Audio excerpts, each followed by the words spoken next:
নমস্কার বন্ধুরা, আপনারা সবাই দেখছেন সরকারি সংবাদ ইউটিউব চ্যানেল। বন্ধুরা, যদি আপনাদেরও বাড়িতে একটি রেশন কার্ড থেকে থাকে তাহলে কিন্তু আপনারা এই ভিডিওটিকে একদম ধৈর্য সহকারে শেষ পর্যন্ত দেখবেন। তার কারণ বন্ধুরা, তথ্যসূত্রের খবর অনুযায়ী এইমাত্র কিন্তু কেন্দ্র সরকারের তরফ থেকে প্রায় 4.5 কোটি রেশন কার্ড বাতিল করা হলো। হ্যাঁ বন্ধুরা, যেমনটা আমরা সবাই ভালো মতোই জানি যে লকডাউনের সময় কিন্তু গরিব মানুষদের পাশে দাঁড়ানোর জন্য মমতা সরকারের তরফ থেকে রেশন কার্ড হোল্ডারদের কিন্তু সারা জীবন ফ্রিতে রেশন দেওয়ার কথা ঘোষণা করা হয়।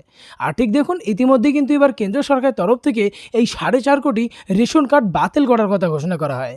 তো বন্ধুরা, কোথাও আপনাদের রেশন কার্ডটা এই বাতিল করার তালিকায় নেই তো? থাকলেই কিন্তু মহাবিপদ। তো আসুন এবার দেখে নেওয়া যাক যে কাদের কাদের রেশন কার্ডটা বাতিল করা হলো আর এর হাত থেকে বাঁচার জন্য আপনাদের কি করতে হবে। তো বন্ধুরা দেখুন, এখানে এই ব্যাপারে হেডলাইনে বড় বড় করে বলা হয়েছে যে প্রায় 4.5 কোটি রেশন কার্ড বাতিল করলো কেন্দ্র, মাথায় হাত সাধারণ মানুষের।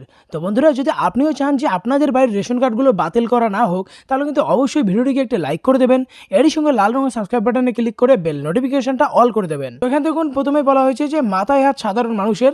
জানা গেছে যে দেশ জুড়ে প্রায় 4.5 কোটি রেশন কার্ড বাতিল করেছে কেন্দ্র সরকার। কেন্দ্রীয় উপভোক্তা বিষয়ক মন্ত্রকের তরফ থেকে এমনটাই জানানো হয়েছে। এরই সঙ্গে বন্ধুরা দেখুন, এখানে আরও বলা হয়েছে যে কেন্দ্র সরকারের তরফে জানানো হয়েছে দেশের 81 কোটি 35 লক্ষ মানুষকে খুবই কম মূল্যে পিডিএস এর মাধ্যমে খাদ্যশস্য বা রেশনটা দেওয়া হচ্ছে। বন্ধুরা এখানে দেখুন, আরও বলা হয়েছে যে কেন্দ্র সরকার জানিয়ে দিয়েছে যাদের আধার কার্ডের সাথে রেশন কার্ডের লিঙ্ক করা নেই তাদেরই রেশন কার্ডটা বাতিল করা হচ্ছে।